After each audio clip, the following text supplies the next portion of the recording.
Problem number 5. Following the birth of their son, two parents want to make an initial investment, P sub 0, that will grow to $10,000 by the child's 18th birthday.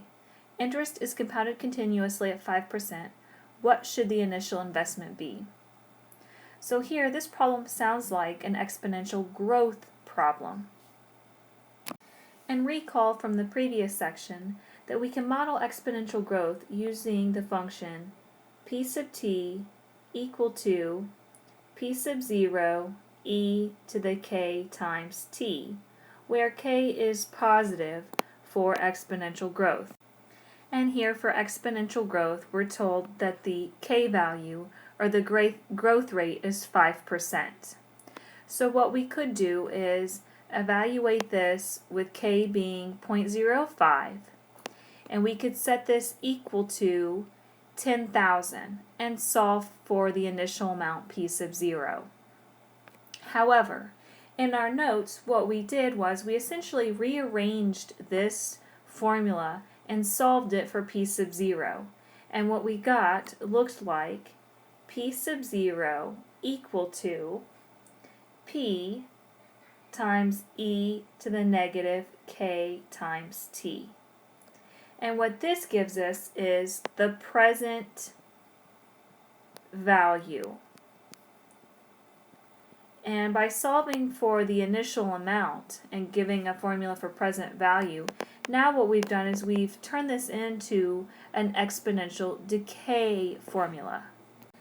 And what we're doing here by computing present value, we can think of this as exponential decay from the future back to the present.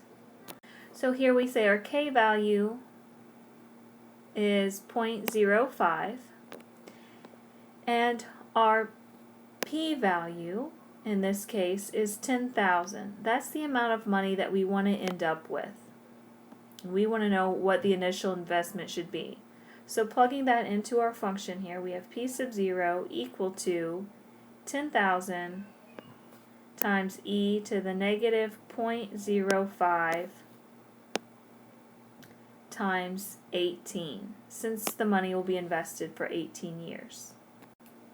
And then plugging this in our calculator, we get 4,065.70 rounded to 2 decimal places. So what should the initial investment be? It should be $4,065.70. If this amount is invested for 18 years, compounded continuously at 5%, then the investment will grow to be $10,000. An actor signs a film contract that will pay $12 million when the film is completed 3 years from now. Assuming that money can be invested at 4.2% with interest compounded continuously, what is the present value of that payment? So here we're calculating present value, and our formula for present value looks like P sub 0 equal to P times e to the negative k times t. So here our k value in this case is equal to 0.042 expressed as a decimal, and then the contract will pay $12 million when it's completed 3 years from now. So our P then is going to be 12 million. And then T in this case is 3.